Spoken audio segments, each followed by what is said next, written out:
what about any checks and balances that are in place? So as we're, they're reading meters, they put it in their iPad or, whatever it might be, their tablet. It kind of gets put into a system.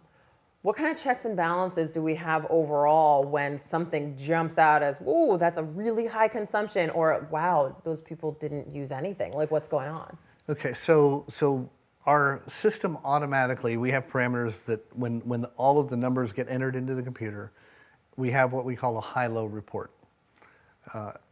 That says if a reading is 0 or 1, that flags. If a number is, and it has a little calculation, if it is 20 consumptions more than normal, the average for the last 12 months for that customer. Mm-hmm. So if you use anywhere from, let's say, 10 to 15, which is an average customer, 10 to 15 consumptions, and if we get one that has a reading of 35, that would be 20 more than normal, then that kicks out as well. Okay. So those anomalies are automatically kicked out of the system. And they then get human eyeballs looking at those numbers to say, okay, what do we see? What do we think? Those human eyeballs have the information from the account. So if the customer's called us and says, "Hey, we're going to be using less water this week," I've never done this myself, but we're going on vacation for a month or something, or if they've had their water turned off for part of that month, we would catch that. Also, we've had some customers that have swimming pools and that drain part of the pool down over the winter and then fill it back up in the spring. If they do that on a normal basis, then we're not going to be alarmed, and we're not going to alarm them by sending them a letter if we see it's normal for that customer. We have some customers that are have irrigation systems hooked to our water system. And so if we see, again, the pattern that in the summertime they're using more water and it appears to be a lot more than usual, because an irrigation system may use twice, they may cause water consumption to double. Wow. Then we see that pattern and we don't call them because it's matching their normal usage pattern. Okay. If it doesn't match their normal usage, and again, that's human eyeballs, human brain engaged with their bill, if it doesn't match the normal consumption, then we automatically trigger what we call a tab reread. It is those that we don't know why it's different, and then we go out and reread the meter with a supervisor. Okay. It's not a standard meter reader, it's a much more experienced, who's moved up into a meter mechanic mode is what we call them, and they're a supervisor that goes out and then rereads the meter. Okay. So we have this person out there verifying, yes, this is a much higher consumption. What happens next? Okay, so we go out and we reread the meter and we confirm that it is in fact higher consumption. We go back and then we generate a letter that goes to the customer. Okay. And so we send them that letter and then we process the bill normally. Now, it might be a couple, 3, 4 days late because we allowed the extra time. We pull those high consumption bills from the normal batch so that everything else goes out on time. We pull them in order to allow enough time to get our mechanics out to reread the meter. Now, rereads are caused by a variety of things. It can be that, for example, and these are all things I've seen, we can't find the meter because there was a Christmas tree put on top of the box. Ah, okay, sure. And we're not normally in the business of moving people's Christmas trees. Yeah. Or a pile of wood, scrap wood, trash, whatever, that can happen. Yeah. If we have snow, it's hard to find a meter under the snow. So we're just not very effective that way. Sometimes if it's really, really wet, condensation will build up inside the meter. And so then that will trigger a reread if you can't read the meter because of the condensation. If we've had a lot of rain in an area and those meters are underwater, we actually have a way, and I'll bring a sight glass sometime and we'll look at how that works. Okay. But you can read a meter underwater just by taking a clear tube, putting it right down on the face of the glass, and you can read through it. Oh, that's cool. So, yeah. And we've used that everywhere I've ever been. We've used sight glasses. Okay. So we can read meters that are underwater. So there's a variety of reasons. If there's a car parked on top of it or whatever it may be, there's a variety of reasons we may not be able to read a meter.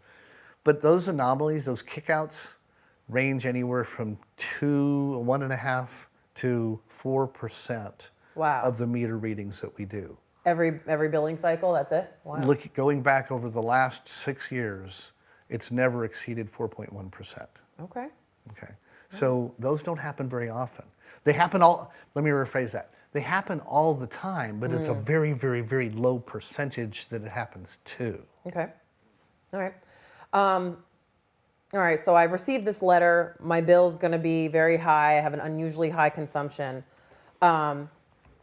What sort of things can the department offer me if, I see this huge bill and I'm thinking I cannot pay this? What happens then? The first thing to do is call us. Okay. Let's talk. Let's engage. Because something's caused it. The water has gone through the meter. Something has caused the consumption to be high. So let's talk first of all. Our meter mechanics will go out there and we often at that point engage with the customer. We will put that meter mechanic, if he sees that it appears there's a leak, we'll put a door hanger on the door to notify the customer right away. And we'll put the dye tablets for to check a toilet leak. We'll put that there with that door hanger so that customers have a tool that they can check the most common type of leak, the toilet leak, at that moment. But communicate with us. We can't check the customer's plumbing. It's private property, it's trespassing, it's not our business. It is outside of our charter to do that. We provide water to the meter and through the meter, but we can talk to the customer, and our guys know a lot of the things about the business, and so sometimes we can help. Customers can, that's the point where a customer gets notified that there's a potential for a problem or there is a problem. Okay. And we're happy to engage with our customers. So let's say we find that in fact there is a high bill. We have an adjustment policy and it's available online. It's available, and we have our new website now. It's available. If you call us, you can get it. If you email us, you can get it, and we can work through processing an adjustment if it's appropriate. And what happens with an adjustment? We have several different types. We have one that is a repaired leak adjustment. So if you can show some kind of documentation that you actually fixed a leak, photographs, receipts, plumber's receipts, flapper receipts, because the most common point of any house plumbing to fail is the toilet flapper. And receipts for those, and we will process a leak adjustment, but we want to wait long enough to make sure it solved the problem. So we don't process the adjustment until we go back and do a reread and the consumption has gone back down to normal.